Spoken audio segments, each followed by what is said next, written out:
Oh, now? Hey, I actually don't hear anything. You don't hear In all seriousness. You don't hear yourself? Why not? Which one Oh, are you in? there you go. Number You 3. in 2 or 3? 3. Up top. My goodness gracious. Take 3. Check, check.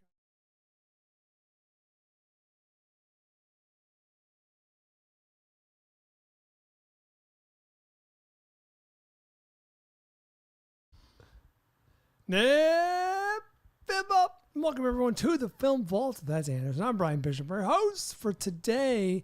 Going to bring you, of course, the big, fast, sexy Fast X. I thought you were going to say still. That's also sexy. We'll bring that to you too. Still a Michael J. Fox movie. I didn't write it down. I just wrote down still. Well, that's a mistake on That's your part. Foolish. Yeah. Foolish. Also, a listener-assigned film by Matt Rixner. A girl walks home alone at night. Right. It's true. That's what he assigned. I'm very eager to talk to you about that one. Mouthful. To see how you like A Girl Walks Home Alone at Night. Movie that I've been wanting to see since 2014, and here we are. Here we are. We both have seen it. And we're both going to have a conversation about it. Let's Indeed. talk. That's how Let's the talk show about works. It. But first, you and Avery are going to talk a bunch about a movie that I did not see that I banned. Don't rush Banned it. Don't rush it. Banned it, Brian. I feel okay with it. Your Your microphone is terrible. Is it terrible? Is it not? It's just very low. Is it very low? Yeah, what do we Can do you with hear this me? program? Yeah. Over there? Why Well, did we not do a mic check before the I program? did. I was on the level. All right. Levels felt good to me. All right. Hey, This is better? We I'm better? relaxed. I'm going to calm down. All right, here we go. Yeah, See, if Everyone- you had seen everyone okay? Fast X, you'd be in a much dumber, more More relaxed. tell everyone- docile state. what happened, Avery? One of the reasons why we're scrambling over here. I blew it. I took on too much, flew too close to the sun. You just leave it there. Tried to do comedy and podcasting on one day. I am incapable of both because Fast X lobotomized me. in the Take it, best take it possible from way. us. Never try and do comedy and podcasting. No. on the I same was going day. to say, Brian's been trying this for 15 plus years, and It's it's not not working. yet not yet been successful. I don't I- think anyone's mastered that. I hit the double whammy. I saw Fast X at the Grove, so I think I lost an extra amount of a brain power. Oh, So seeing at the Grove makes yes, you dumber. I think so. So I have no computer, Okay. and I have no ability to run the program, so it'll all be done in post. So Okay. if it sounds better or worse, that's the reason. Well, we better hit our post if you're putting Yeah. the music in Yeah. afterwards. gonna So. say. I'm still going to make Brian miss the post. Okay, Oh, cool. That brutal. would feel more realistic. So let's do what we do, which is the fan fliction. The fan fliction. Oh wait, you know what? I got some stuff on the top, real quick. The wife is asking for my help, which is it's not that rare, but she rarely has me try and get her help through our audience through the program. Other than Addie's Antiques, but I put a whole lot of work into that Sure. as well. That's a joint venture. It's a family passion project. That's right. But no, she's a collector of the old Pyrex, as it were. Mid-century modern kitchen is her jam. She's obsessed with it, and she completes sets, and it's Pokemon for growing women most of the time. There's a lot of men that are out there that are into it as well. I'm one of them. I like it. I don't like it like she likes it. Anyways, long story short, if you live by or in Blairsville, Pennsylvania, and you would like to help us out a little bit and This is get a deep pull. I know. I told her, I said, I'll throw it out there. I'm not doing this all the time, but there's that one piece that she's obsessed with. Catch is it's an auction, and you have to pick it up in person. So White whale. you get a Wait, finder's did fee. she already win it? No, it's not until May 31st, so we got a little bit of runway. But yeah, if you live in Blairsville, Pennsylvania, would you and you don't hate me, would you shoot me an email? Anders That's said, a tough I cross-section. know. It's Anders, a very narrow pool. it's an hour outside of Pittsburgh. It's nothing like I'm looking for people who are willing to drive an hour to Blairsville. But if you live within 10, 15 Come on, minutes, any Pens fans out there, help Andy out. Blairsville, Pennsylvania, for the end of the month. Pickup. I think pickup is the 31st or something. I'll give you more details if we actually get there. But If you're in Torrance or Blacklick or Coral or you're Grayston, any of those cities, any of the neighboring towns. I feel like they probably know already if they are in those towns. It's not What if they don't know Blairsville? And they're like, wait, that's just right down the street. but they live in Blairsville. The near Blairsville. Burl, perhaps. I feel like if they don't, New Alexandria. You know that you're near Santa Clarita. They That's would right. know that they're near. like if they don't know the information you're giving them, I don't know if they're qualified to pick up a piece of glass. You know what I mean? I don't think they would make it from the house to the car. All right. Do I tape it to the hood? So there'd be like a finder's fee, and then we would help you get it shipped to us as well. Obviously, find a place that you don't even, hopefully you won't even have to ship it. We'd find you a place where you can say, hey, will you pack this for me? And then we pay you the money to. So all right, there. Listen up, residents Done. of Boulevard get a or little- possibly even Robinson. Do we get a little cameo from Jillian? Oh, you know what? I should have made her. I should Little have said 30-second video to. Even if you're in Clyde. Okay, Brian. No Western Pennsylvania shout-outs. All right, let's move on with the program. All right. Don't maybe go to Latrobe. Oh, Latrobe is pretty goddamn sweet. I hear about Latrobe all the time on the Pittsburgh sports podcast That's that I right, listen you to. lost. A lot of Latrobe talk. All right. A lot of Latrobe. It really is. 'Cause I listen to DK Sports daily. I listen to his daily take on that. He does 5 days a week. This guy does like 10 to 20 minutes on But the why Pittsburgh Latrobe? Penguins. Is there a minor league franchise there? I think there's some kind of training facility. Oh, okay. It's Maybe, fun to say. I think it's maybe where the Steelers do. I don't know. I don't listen to the Steelers one, but I hear a lot about Latrobe. All right, let's. I'm sorry. Way too much about non-movie stuff. Let's go, guys. I feel like that was just enough. Fanfliction. Here we go. Compiled by the Mitch Burns. Brian Raleigh on Facebook, Fast X.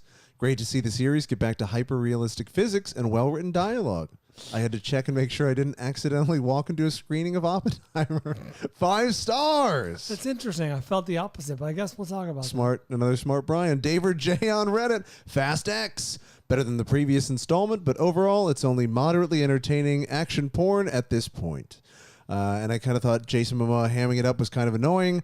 Devs, not the TV vault, but Avery was right. Alex Garland's series is really, really great. Do you want to guess the Fast X FVT score? Yes. it. Gotta be 2/3, 66%. 2/3 in favor of. I'm saying sub 50, like 40-ish. 92%. Come on, guys. 92%. Just when I think our audience is like tipped to get. Can that be the game like for this week? Well, it's too late. Oh. Oh, yeah, I see why you want that. Yeah, that makes sense. Joseph Bridges on Twitter. I don't think a movie could be any more Anderson than Ex-Drummer from 2007. Too tight. Constantly both disgusting and hilarious while having a very interesting filmmaking. I don't like disgusting, guys. Come on. You turn the corner on poop humor. No, That's I have right. not. Farts and You've poops. embraced it. Trying to. I still can't. At Big Dweeb. Big D Dweeb. No, Big Dweeb. On Twitter, Master Gardener. There was something there, but didn't quite do it for me. BlackBerry. They made a phone, and I never had or wanted into a compelling story. Fun. Constant. Which Gardner one is that? Master Gardener. Master Gardener. It's the Paul Schrader, latest Paul Schrader movie. It completes the trilogy of the Card Counter and First Reformed. Sure. I love First Reformed. Or did I hate it? That last scene was kind of like, what are we doing here? I'm But trying to remember. Card Counter was like, okay, so maybe he forgot how to make movies. Not a lot of card counting, ironically. My buddy watched that on a plane because he thought it was about poker. Very disappointed. I was so excited. There was some poker in there. There was some, not nearly Not enough. enough. But he deserved it because he's also the Ben Affleck guy. Oh, that's right. So he deserves He it. gets what he He deserves. reaps what he sows. The Starling Girl. Great performance from Eliza Scanlon. All right. Trial member on Reddit. Targets. Fuck to the yes. What an experience. Such an insane, fucked up movie. The absolute lack of motive makes the violence so much more disturbing. That's Targets from 1968 we're talking about there, just Yes. to keep it right. It's not a new movie that's in theaters now. It's I don't know if it's in theaters anywhere. no, I don't. Yeah, you know what it's called? It's a cult movie. I could see it being in theaters now and again, but Is First Reformed the one where Ethan Hawke flogs himself? well, careful, buddy. Yeah. There is some of that. There is some of that. Bit of a Unpleasant. reveal. Unpleasant. Might be a little bit more than flogging, but yes, he writes to himself quite. There's a lot to like in that First Reformed. About a tortured, drinking priest over there, That's Ethan right. Hawke. Paul Schrader. He writes dark shit. Indeed. Almost exclusively. Almost exclusively. Well, I would say entirely exclusively. Unless you find it hilarious to watch Willem Dafoe and what's his name from The Soup? What's the guy's name? Mikhail? No, the guy that before him. Who, John Anderson? No. Hal Sparks? No, before, like the original. Kinnear. Greg Kinnear. Hal Sparks. Sparks. You remember that scene in Autofocus where the two of them are Aisha sitting next to Tyler. each other, just kind of casually watching porn, and because they're like sex addicts, they're casually watching porn, talking about like they're catching up while they're just wanking it. It was so uncomfortable to watch. You That think sounds that's- troubling. Imagine getting to that level. You where, find that uncomfortable? yes, Brian. Our watch along's coming up this week. Our watch along is coming Speaking up. of which. Tanya Roberts is in the Beastmaster. True. I see where you're going, and I don't like it at all. I'm going to be honest with you. He's going to wait till the baby in the fire scene. Though. That's right. But we could do it here, though, because we're not doing it in my house That's anymore. right. So, what do you So my wife and child won't wander in because the house is going to be clear. Yeah, I told Christy that, she's like, Contessa watch. I'm like, well, it is PG. but I wouldn't recommend it. No, she should not. All right, let's get to it. Why don't you guys get to it? I'm going to turn the camera on you, Avery, because I'm not part of this. Have you not seen Fast X? I'm not seeing it. No, I don't need to. Your heart's not filled with joy. You're really hurting the show. Am I hurting the show though? Like I can't figure it out because I get a lot of shit for watching movies like this and then just being like annoyed and pointing out all the obvious things that are wrong with them. And then I get people that are very equally upset with me for not watching it and being enraged because they enjoy that. So I'm just gonna tap out and let Avery do it. Avery, do you have notes on this movie or thoughts? I have thoughts. Oh boy. Fast X is in theaters now. It's a 2023 film directed by Louis Leterrier. Starring Vin Diesel, Jason Momoa, Michelle Rodriguez, Tyrese Gibson, Ludacris, John Cena, I said Tyrese Gibson, Natalie Emanuel, Sung Kang, he plays Han, Jordana Brewster, Brie Larson, Charlize Theron, and Helen Mirren are in this. 53% what a cast. 53% on Rotten Tomatoes. You can see this in theaters now. I recommend it highly. The word family is uttered 17 times. Is it? Did you count? I was keeping a track. I was wondering that as I saw it. It was very backloaded. Like there wasn't a lot of family up through like Act 2, but in Act 3, a lot of family. Heavily front-loaded with the family. Although Dominic Toretto, who you might suspect, only utters it twice. That is surprising. So you would imagine that he would lead the charge on that. What was your experience seeing this film? Did you see it opening day? I saw it yesterday, so I saw it Sunday. How did you Sunday bridle matinee. yourself? I know. Sunday matinee. Okay. Because I had to wait until everybody was available. Gotcha. Because the whole crew wanted to see the Fast X.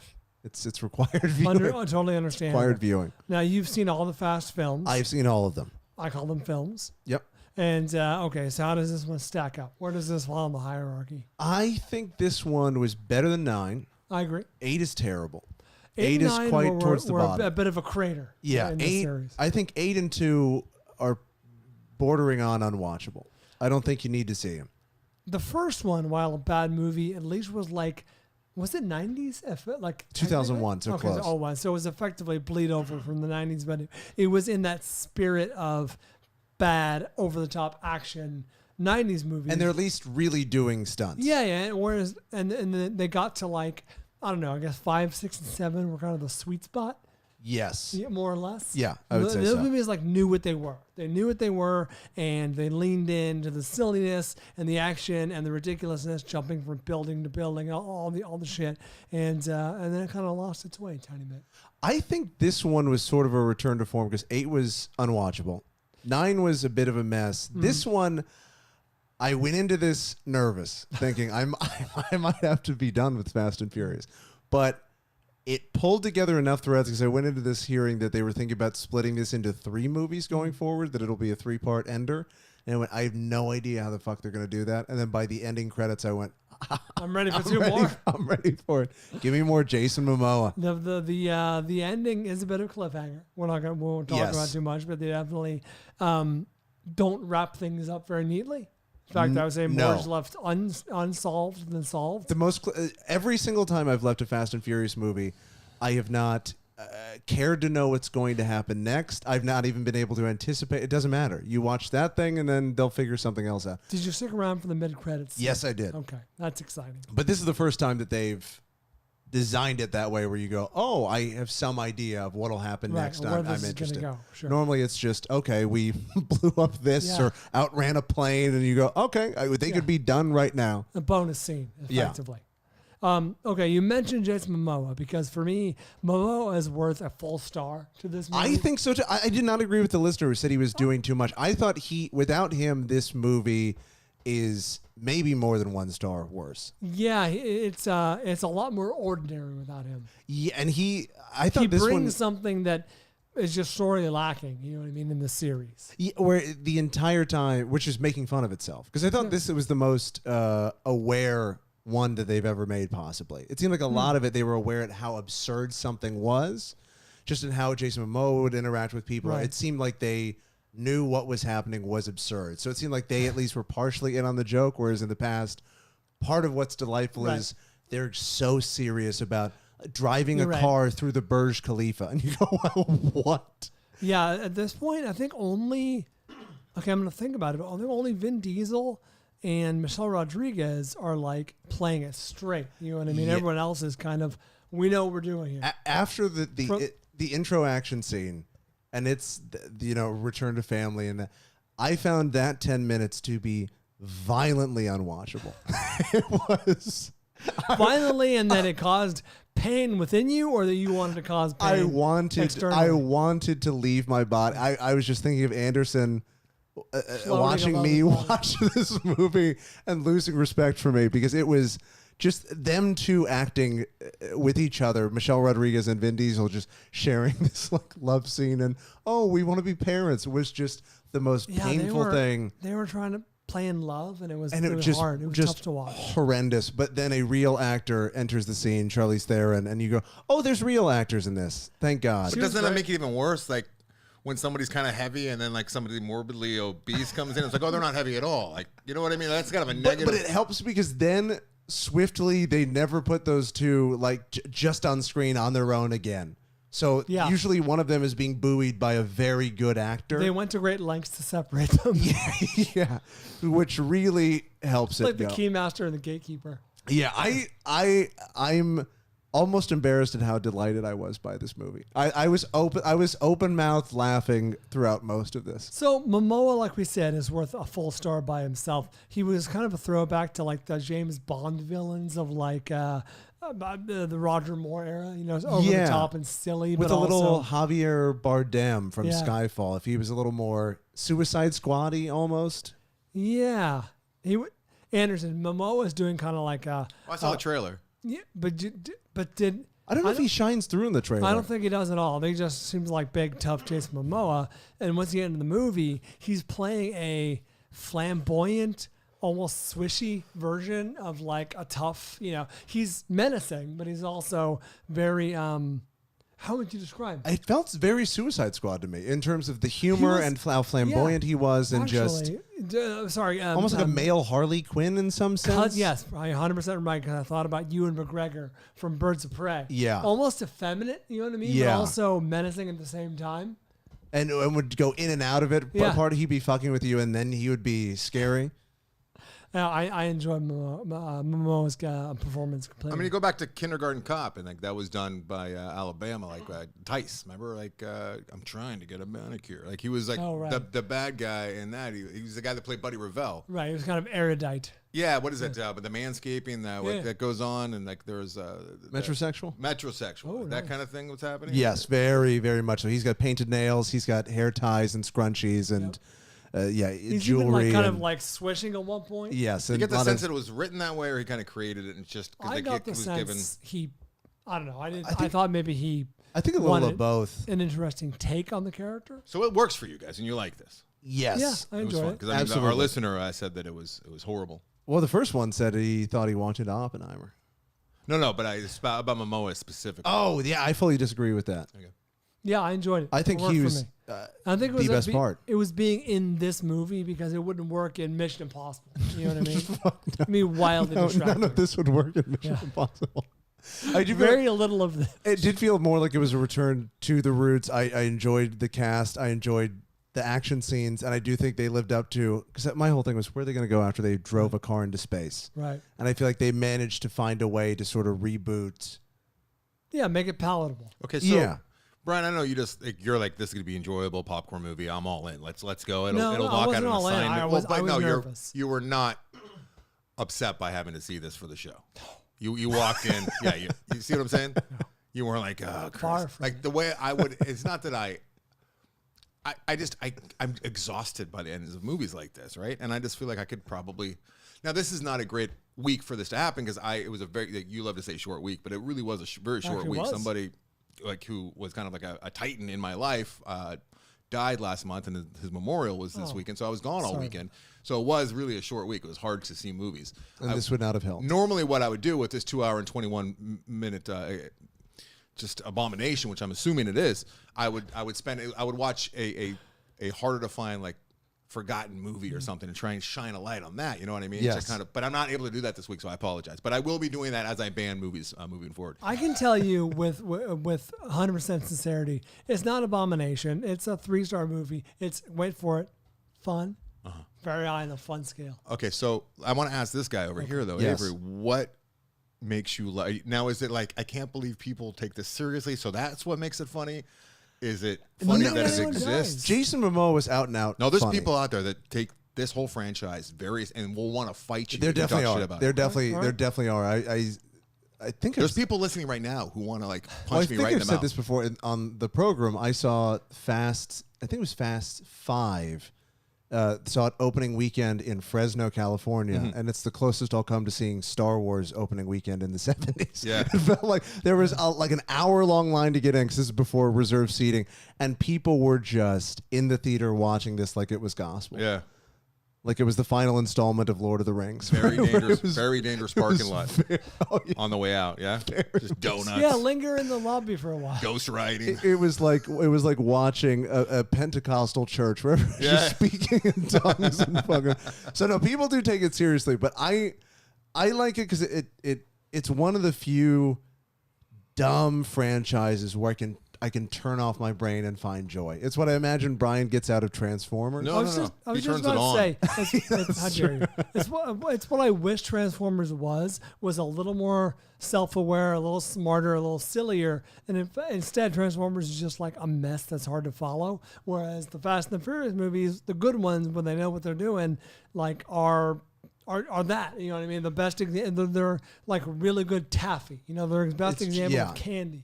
It's just no calories Yeah. whatsoever. So the action I'm hearing, you know, what was good, I guess, and like the over the top and crazy. What, Yeah, it was- the it was- comedy. How was the comedy? Like, would I at least get a few chuckles I out think of it? you Do would think with some of the legitimately banter? like Jason Momoa because his whole thing, the entire time, he is shitting on every character in the movie and what is going on. He's shitting on how macho they're trying to be or just how it's all about family. And that's his whole character is basically going, this is fucking lame and you guys are pathetic. It's and this calling is out a stupid. lot of ridiculous behavior. Oh, so like he And would be la- speaking directly to people. he's the Yes. Greek chorus. Yeah, laughing when characters die or get injured or lose something. I might have made a huge mistake.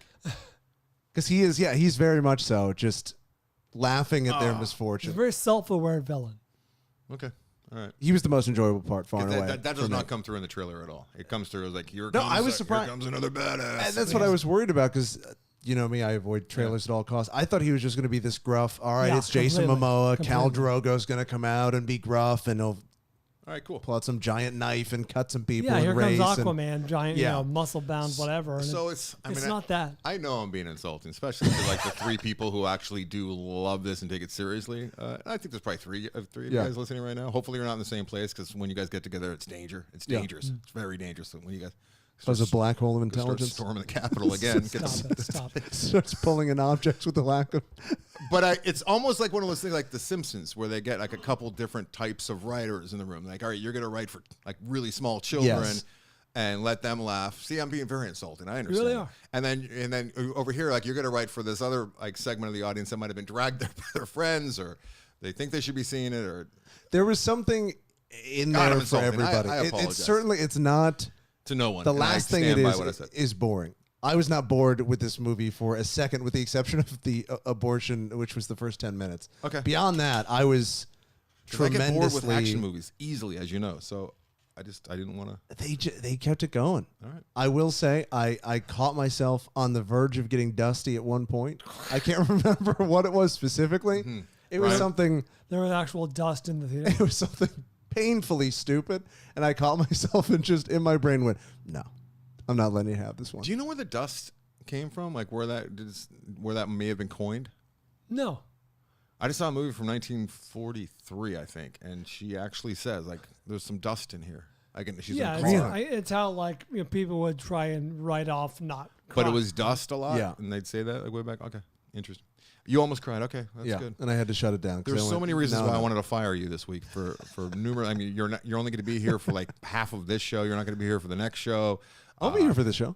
Not the next, not the one that we're But not doing. the not for the You're barbecue leaving season. early tonight, I should say. You forgot all your equipment, but I think almost crying at Fast X might be the most egregious of all of your shortcomings this week. Almost did. Yeah. Almost did. The theater enjoyed it. The people enjoyed it. Well, I would imagine it's opening weekend.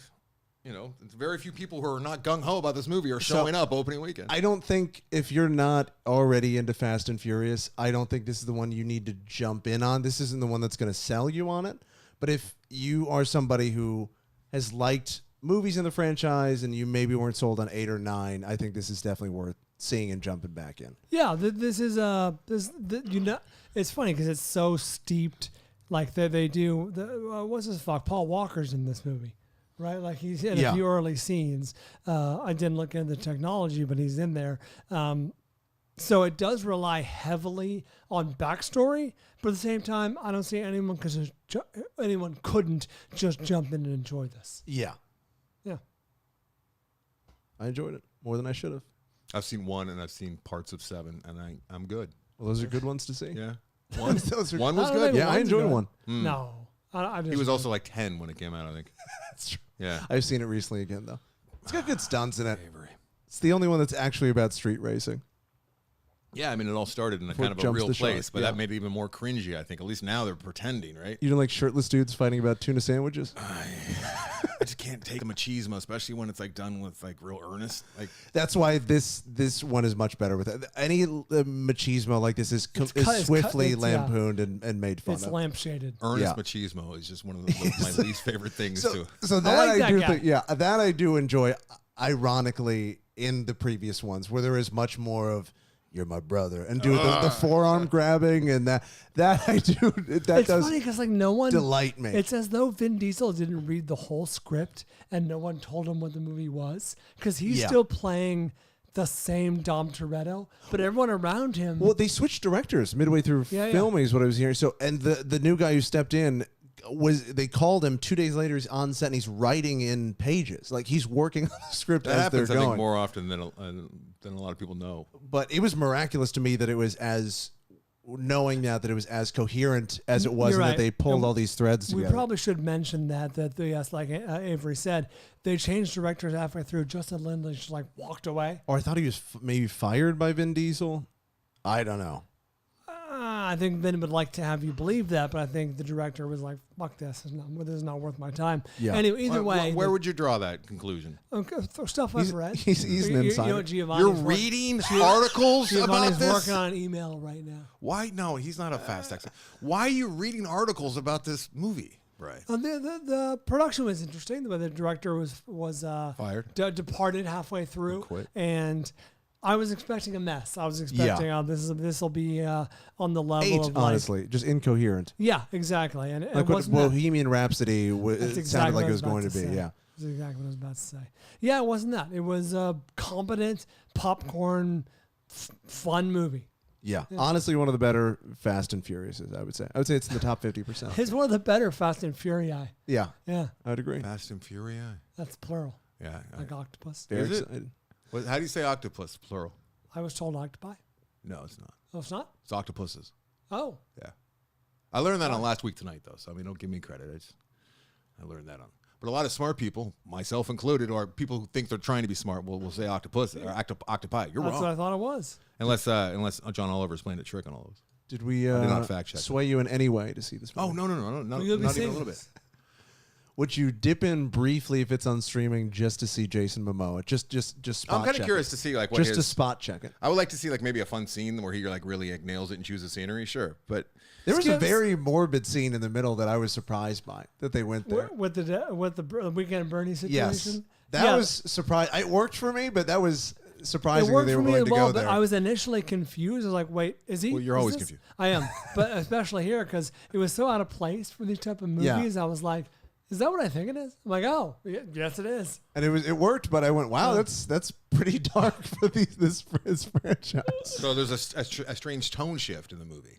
No, actually, the No, it tone works was with the tone. consistent. It was just, it was silly but horrifying, Yeah. if that makes sense. I wish that there was more hours in the day.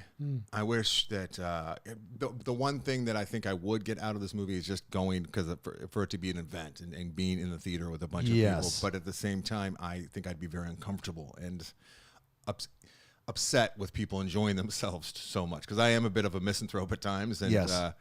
Like I said, guys, I'm sorry. I will add value. I will displace my ignoring of movies like this, at least this year. We'll see how it goes. We'll see how much abuse I take from the listenership for avoiding movies like this. But I made a declaration, and I think I picked 6 like remakes, reboots, prequels, or just, source material that I'm going to actually see this year. This one does not need to be on the list. Because I don't want to be part of the problem.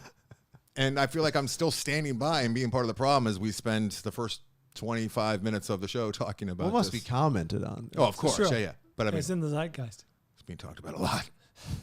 There's a lot to talk. There's right. a lot to dissect here. Do you want to move on to the? Not really. Let's take a quick break. Take a quick break. We'll come back and talk about 2 movies that I deem worthy to see. All right. The Prince is deemed these worthy. The Royal Prince, please. Royal Prince. Yes. So we'll talk about them after this.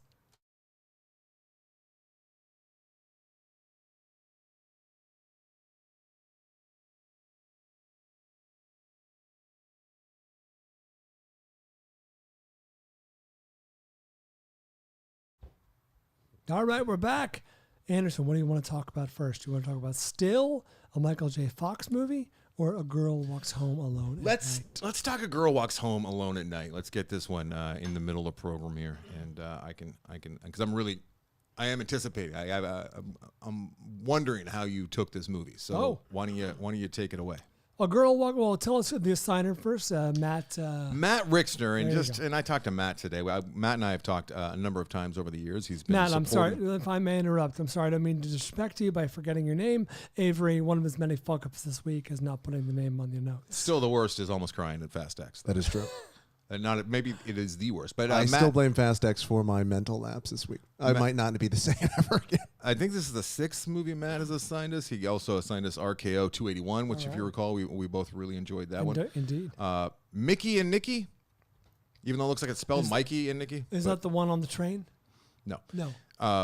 No, it's Falk, remember? Oh, yeah, but it's, sorry, you're right. Suspiria, Yes, the yes. remake of Suspiria, which I Yes. would have banned this year because it's a remake or a reboot.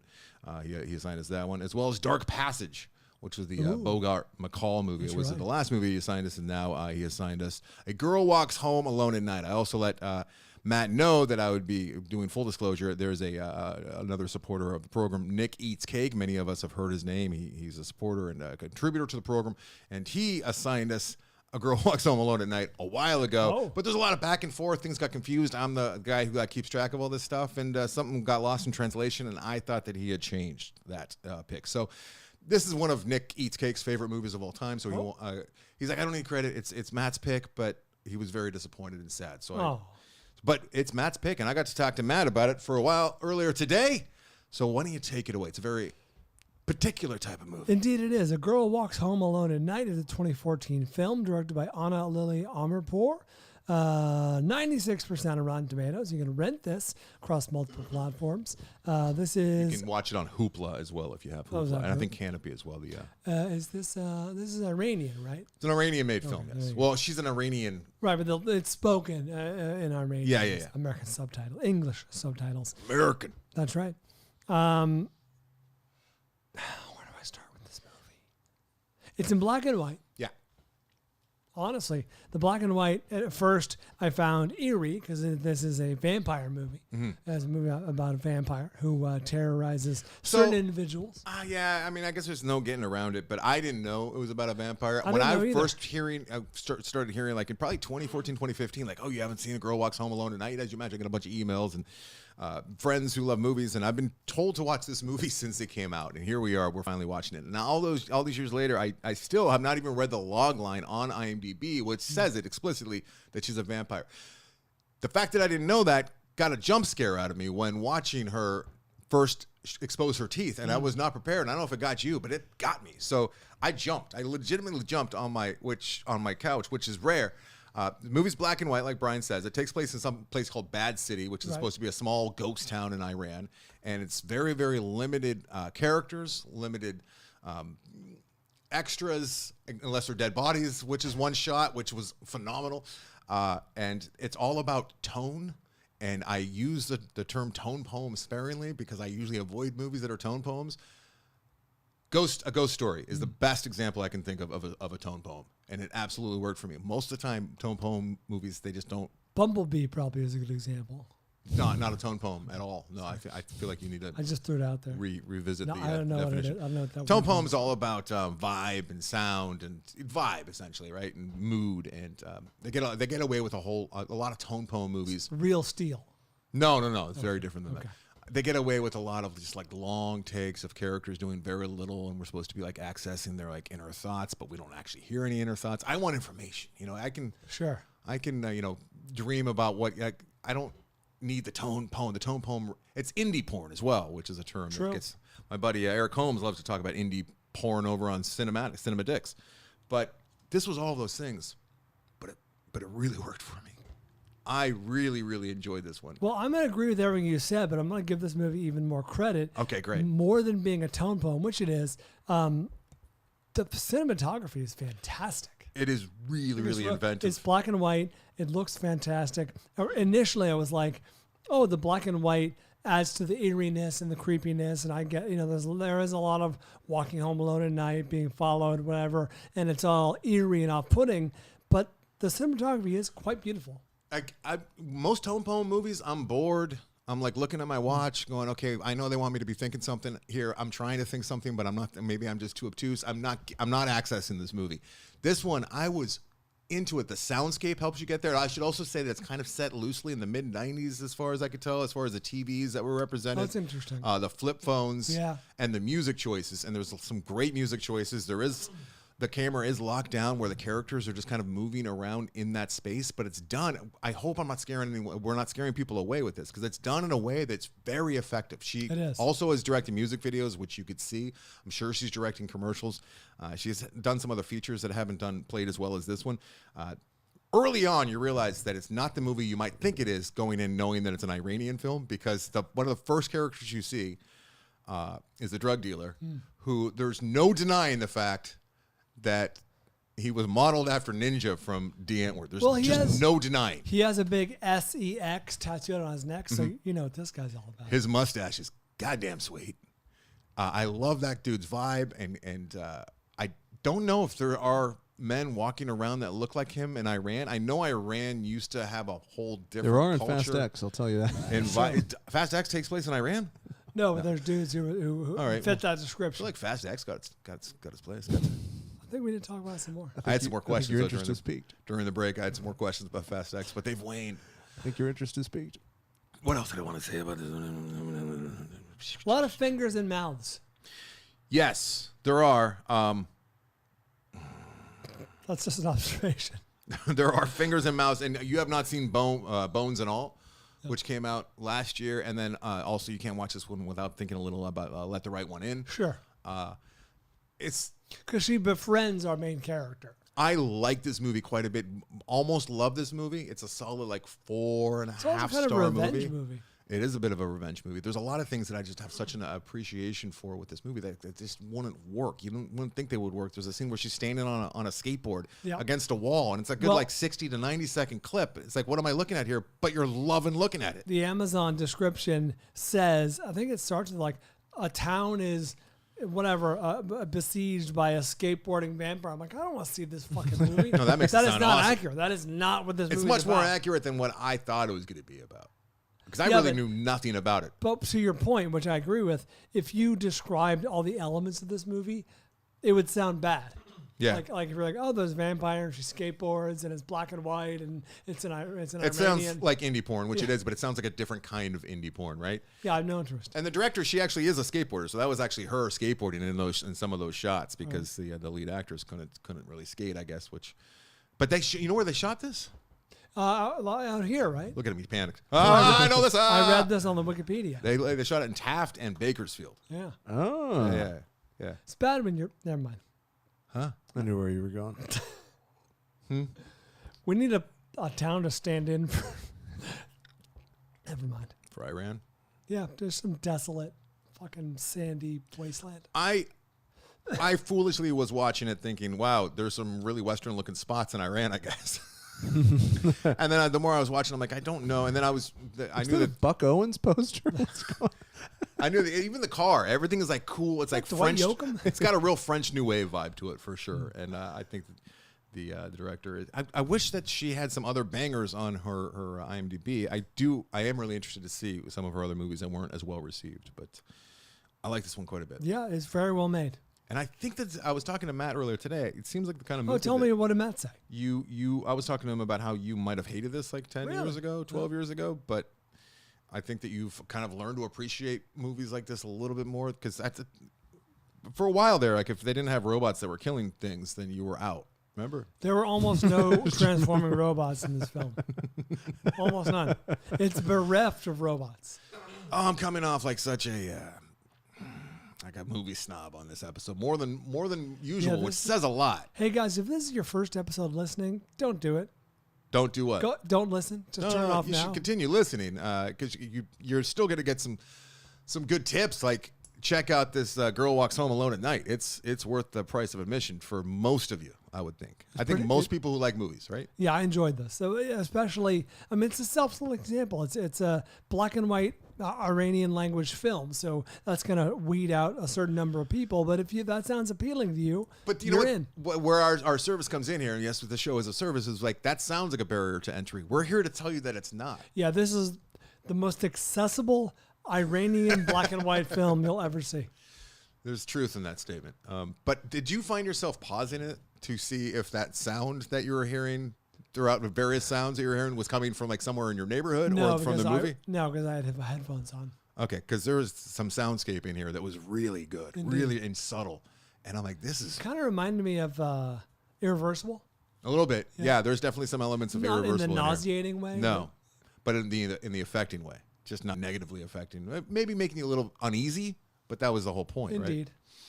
And then my last thing about this is there's so many different ways to show how drugs make people feel. We've talked about this ad nauseum, and how a lot of writers and directors don't know how drugs make people feel. And usually what they'll do is they'll use effects that are really cheesy. Make the camera go Dutch. Yeah, and they had ecstasy and heroin are represented in this movie. I can't speak to the heroin one, but when certain characters on ecstasy, like, they did not do anything crazy with effects. They didn't do anything crazy with the camera operation. They just let the actor, they directed the actor to do things that he might do while on ecstasy.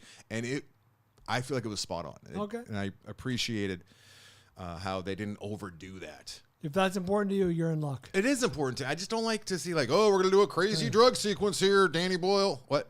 Do you know what had that? Fast X. Definitely it is stupid. That's very stupid. It's just cringy. And What happened? I remember that. You remember the cameo where in the middle of it, one character eats this muffin that's laced with drugs. Oh, that was stupid. It was very dumb. Oh, that was especially stupid because it went nowhere. Yeah, it went nowhere. It was just an excuse to get that cameo in there, which also went nowhere. That was extra. Okay, that's the only back to Fast X. That's the only scene where I was like, that was worthless. They ended up in the same place they started in that scene. Yes. You know what I mean? Like, it added nothing to the movie other than to jam in an awkward cameo. Yeah. I'm glad you mentioned and a very shitty, poor example of taking drugs, like Anderson was saying. Yeah. Where you go, everything turns wobbly and like rainbows. That's not, what is this? Yeah, that scene was because he ate a laced muffin, Anderson. He's great. Oh, don't eat those muffins. What was it laced with? They didn't even tell you. That's how you know it's bull. It's just generic drugs. He was like, those are special muffins. Yeah, there's drugs in those muffins. Just drugs. Was there laughter in your sold out theaters? Oh, certainly. Oh, at that part. Oh, really? Probably. I don't know. I only saw it with like 7 or 8 people.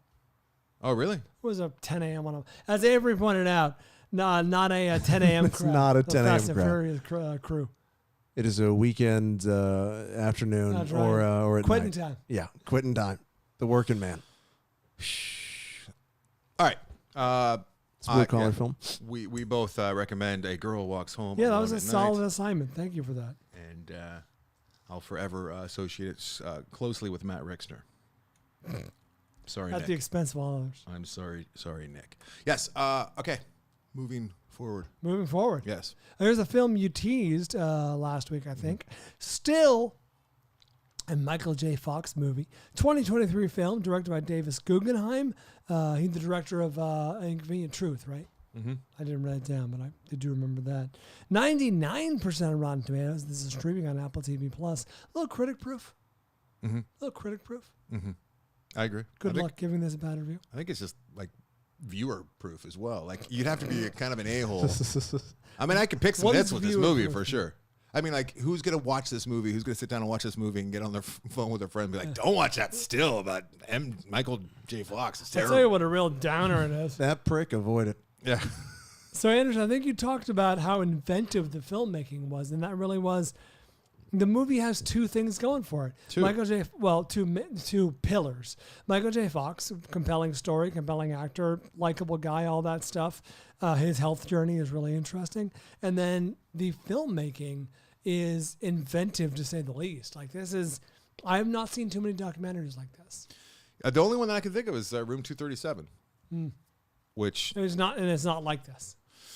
it is not. Not to this level. So Michael J. Fox. No, it's more so. I think I'm gonna argue with you here because Room 237 shows not a single talking head. You only see source footage. Okay. You only see stuff from The Shining or from Kubrick's other movies. Fair. What I meant to say was what I meant by saying that was Michael J. Fox effectively narrates this film through his audiobook, and a lot of that is illustrated on the screen with clips from his other movies. So the using and reenactments too, which is interesting. But like this manipulation of what you're seeing and what you're hearing really drives the narrative, if there is one. There's a narrative for sure. It's all about him learning about it. It's about some substance abuse for sure. We get to see where it's Michael J. Fox's life. Right? Yeah. We see his life. We see where with he an came from. emphasis on what's going on now. Yeah, for sure what's going on now, because that's where the modern day Michael J. Fox, the present day, is telling this story, but it goes all the way back to like how he was kind of not a great student, and he was like the little guy in class, and the archival footage and pictures of him being the little guy was great. I didn't know that. And then it made sense how he got all of his roles, because he was like the most mature 12-year-old. Playing 16 or whatever it was. That was all great, but then it continued to get to the lead up to where we all know where it's going, which is Diagnosis. And I thought you would really like it too, because you wrote a book and you read the book for the audio book, which is effectively he's doing for this documentary. And like you said, they avoid showing him just reading from his own book by painstakingly. I would imagine a team of people went through all of his movies and took every movie. copious notes on like what the scenes were about. And here's footage of Michael running. Here's footage of Michael smiling. It's kind of similar to like what we used to do with drops, and like we'd be listening and we'd be like, do we have a drop for that that fits this occasion? And finding that clip that fits.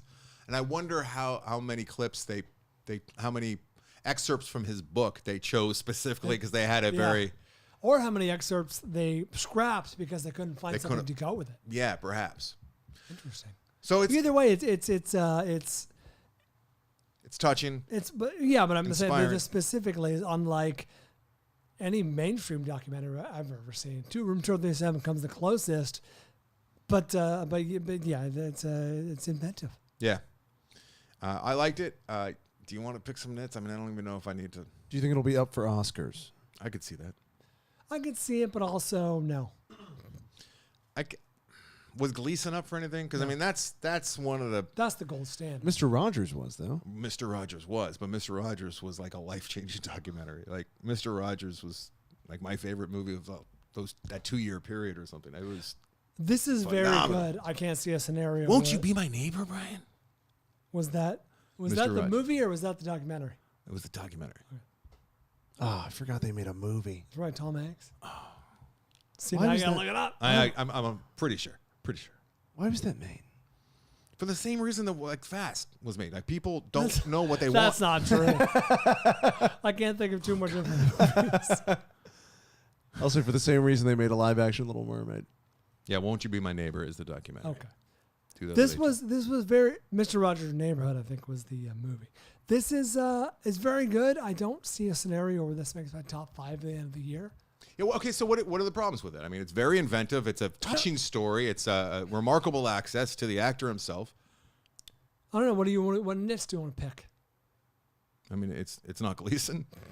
No, sometimes a movie can only be so good, right? Like this probably tops out on how good it can be. Like this is not going to be Gleason. This is not going to be a 5-star documentary. It's good. It's very good, and this probably as good as it can be.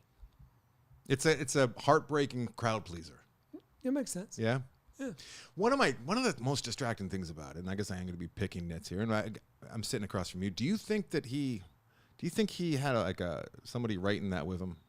Meaning what? The words didn't feel authentically Michael J. Fox to me. They felt extra flowery from his book. Are you talking about from the interview or from the reading? book when he's reading it? And that just Maybe. It's possible. A lot of a celebrity actor or whatever do. And there was spots where it felt like there was almost pauses for laughter because it was supposed to be so funny, but I just didn't find it particularly humorous. And I was like, I think that a lot of people think that Michael J. Fox is like they laugh at everything he says. You know what I mean? I got that sense where it's like everyone's laughing at everything he says, and some of that made it into the documentary, and it just kind of made me uncomfortable.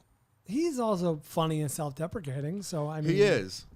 I don't know. I find him charming, as does the world. You see him on Curb?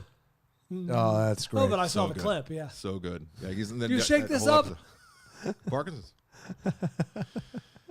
That's funny. Yeah, I think that most everyone you watch this with, or if you watch this, you're gonna really enjoy it. It's just some of that flowery. I could see that writing being was- ghost-ridden or co-written for sure. It kind of stood out, and I didn't love it. I didn't love it. But his interview. I watched this one with the wife too, and we were kind of saying it might be a bit much there.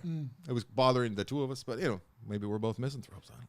Maybe. I found it was a really compelling moment to be when he was, remember him walking on the street with his physical therapist, and the woman says, "Hi, Mr. Fox," and he turns quickly and he falls down. And he falls. God, I felt bad for that woman. I I know. felt so how awful Because she she would didn't know feel whether in to that keep moment. walking or come help.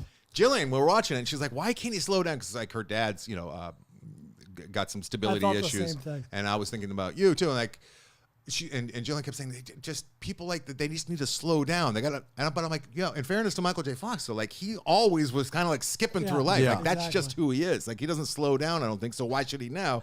Does it make you happy or sad to know that Christy is constantly telling me to speed up? Makes me laugh. So I guess that's happy. Wait, is Tessa telling you to speed up too? Still occasionally. Oh, Bri. Because I'm constantly waiting for Atticus. He's so slow. You got to swap kids? Oh, hey. Hey, You guys would never get anywhere. You'd still be like wherever you were last week. we'll be there. We're on our way. All right. That's that. No, I enjoyed still.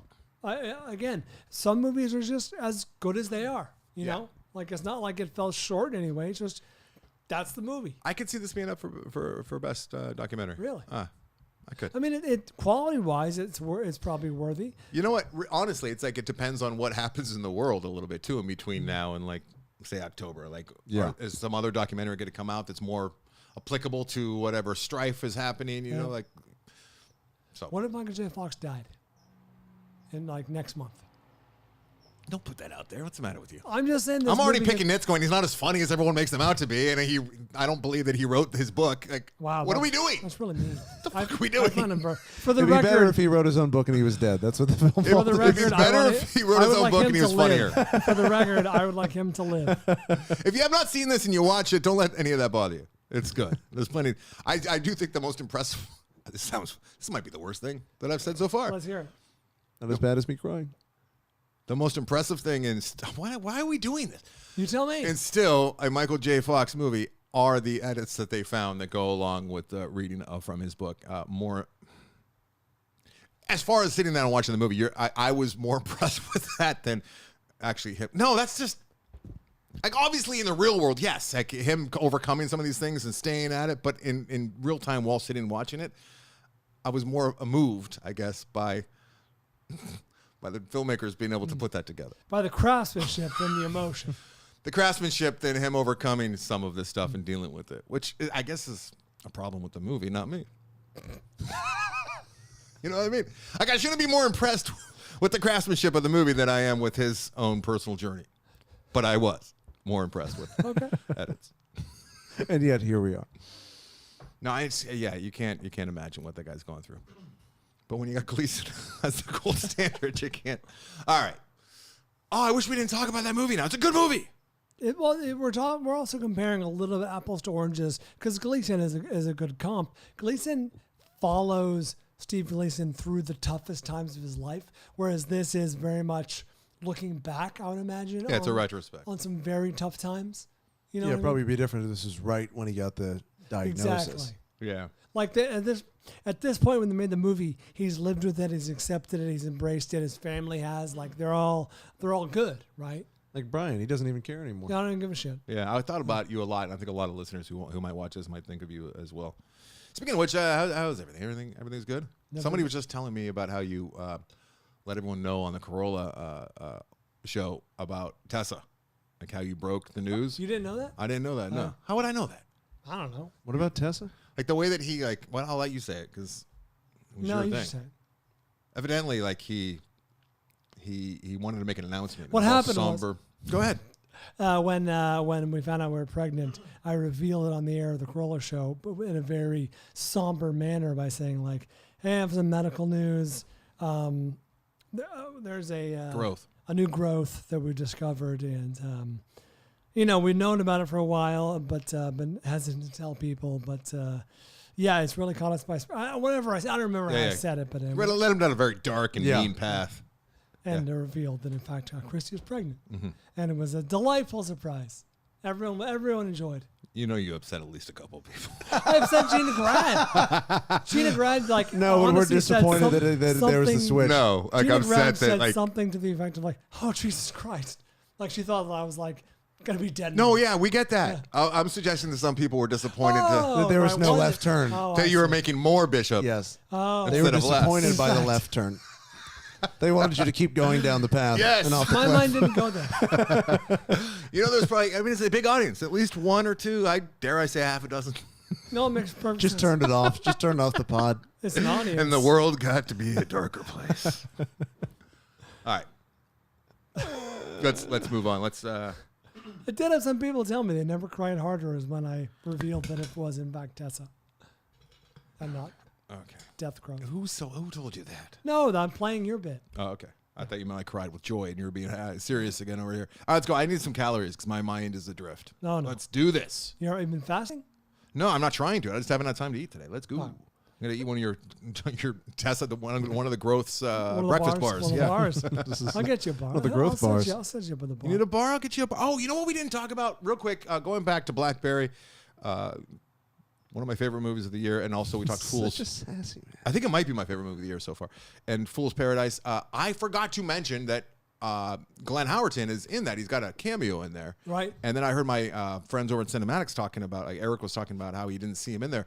And I didn't bring it up, and it was in my notes. Isn't he heavily made up? Heavily made up, very, very swarthy man. He plays like his money manager, and he's like, "Well, your money's gone, so I'm no longer your money manager because my job is to manage your money, which you have none of." And it was a good little fun cameo. Did we ever mention the character's name from the main character from Blackberry? Ball Silly? No, from fucking the Fool's Oh, Paradise. I don't think we did Latte Pronto. Latte Pronto. That's the kind of humor it is all the way through. Yeah, Like, they lean on that joke a lot. somebody yells at him to get him Ray Latte Liotta. Pronto, That sounds. and then that becomes his name, and everyone calls him that. Hilarity ensues here. It was kind of like, what are we doing? Now we're being mean about every- another movie that we've already done enough. But we like Every- Blackberry. See, But we talked good Everything that Jason Momoa did in Fast X is funnier. And what else? Eric Holmes, my buddy, brought up was like we Every didn't talk expression. about ambition once, and that's what Blackberry is all really. Because I was talking at the end, like we never figured out really what Glenn Howard Ball Silly's like character was after. And it's just, I mean, it's simple. It's just ambition. I mean, that's all that. Sometimes that's all it is. power. Is He ambition. wants power and control. He power wants and control and ambition. You just kind of sums it up, right? And money. Yeah. Well, money comes with first you get the money, then you get the but money to get to Then be you able get to the enact power. his will. and then you get the women. That's a little Tony Montana. It's not bad. Yeah. I think I had that order correct. I don't know. All Makes sense. I gotta see that movie again. I can't wait till that's on streaming. I I want to spot check that like every week. Well, Blackberry. Yeah, I mean, there's places. If you have to, you know what I mean. I follow the rules. if you got to dip it. Congratulations to my buddy Paul Harper. I probably said too much and said his full name now. But, Congratulations. Where are we going with this? I said it too was much. it was just one of the most. And then we'll get out of here. I'm going to talk about it, I'm sure, in the after disaster. But congratulations to my buddy Bryan Border, who's now a very old man. But I was at the funeral, which was, obviously it's not like this person was my friend, but they were like a pillar in this community, and they represent this place that I hold sacred to me, and like everyone knows him who's ever been up there. He's the face of my camp that I've been going to for years. Oh, sorry about that, buddy. So I'm up there, and we're doing like a memorial. It's not officially a funeral. A memorial. People are speaking. I'm crying. A celebration of life. A celebration of life, yes. His good friend from like 7th grade is talking about this man, he's now in his 60s. Oh, this is why Succession hit you where you lived. Yeah, some of it is, there is some overlap for sure, even though, no, but I almost gave something away. Anyways, I'm sitting there and I'm crying, and It's dusty. yeah, it's dusty. A lot of us are. And I'm sitting right behind my very good friend Paul, and a couple of his sister-in-law's kids are there, and they're crying, so like they have to be taken out, and like he's married to I lean in and I say, hey, thank God you don't have a kid, because I mean this is ridiculous. Like your sister-in-laws with your nieces have to be, and I'm crying. I'm just trying to make a joke, right? Sure. And then he lets me know that that's not going to be the case for very much Oh, longer. no. And it's like he told me really early on.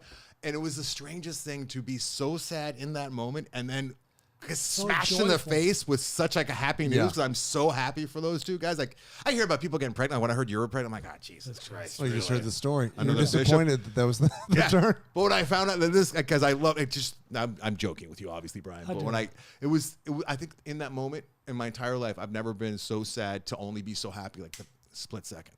It was bizarre. Understood. Bizarre. You got the bends. You got the emotional bends. It was like he was calling it whiplash, but it was more like the bends. You're right. All right, thanks, Matt Rixner, right, for signing us A Girl Walks Yes. Home Alone at Night. Appreciate That's you. right. That's right. That's right. Thanks to Rixner. Light Out for the Territory. Is it Lights or Light? I'm saying Light. Printed Light. Light, Out it is for the Light. Territory. Thank you for them being our featured artists. Check them out at AndersonandBryan.com. AndersonandBryan.com is the website where you go for a whole bunch of stuff, including the Amazon link that you can tap and shop at your leisure for whatever you need. Costs me nothing. I believe it's leisure. I have it here as leisure. You know what's funny is I was watching about that property, the one, That's the right. 105,000 square foot. The guy that created the whole thing, he kept calling it a foyer. No. He's like, you got to walk in. It's Don't the like biggest it. foyer Don't in the like it. world. Don't And I'm like like, oh, Brian would be so upset. I'm- He thinks I'm- anyone that says foyer has no idea what they're talking I'm about in upset life. right now. Yeah, He knows his stuff. I'm upset by proxy. by proxy, or I think it's Prixie. Oh, shit. Don't get me started on barbecues. Avery, are you going to spell barbecue BBQ? Or How not? many different ways can you spell it? I found like 3. Hey, my top 5. My number 1 actually gives the definition of barbecues, where it came from, the Really? origin. Yeah. Oh, I want to hear And my about one this. and only clip that I'll be playing. All right, Instagram, Anderson and Bryan. TikTok, Anderson and Bryan. YouTube, The Film Vault Podcast. Twitter and Facebook, The Film Vault. Thanks, Patreon listeners. Appreciate you subscribing and paying us and assigning us and doing all the good stuff. Giovanni, appreciate your help. Mitch Burns, as always, couldn't do the show without you. Mike Cole and Eric Caff. Thanks for kicking ass over there on YouTube. Check out Annie's Antiques. Or if you're in the Latrobe area, think about taking a trip to ship Anderson and Jillian some pirates. It's just a matter. We have to have a representative pick the thing up, and it's a whole thing. I told her, I promised her, she's my wife. You do crazy things for people you love. All right. Speaking of people you love and things you do, thank you to everyone who's been listening to Loaded for Bear. Let's make this movie. It's been going well. I can see the numbers. A number of you are listening. I'm getting a lot of emails, and the contributions continue to come in. LoadedForBearDoc.com. Thank you very much for that. And updates are always coming. More so will be coming. Mike just spent his first full class with me, shooting everything. Oh. So Do you good want stuff. to reach out to Dave Damashek for the Pyrex? No, we might have to reach out to Nick though, because I need to get some of this money transferred over so I can pay people, because that still hasn't happened. He's my guy. That's concerning when your guy who's ahead of the platform is not making any I money warned available. you. I warned you, but here we are. In all seriousness, thank you very much, guys, for helping and being a part of that Loaded for Bear. You heard him. Until next time. We do it for Van Gogh.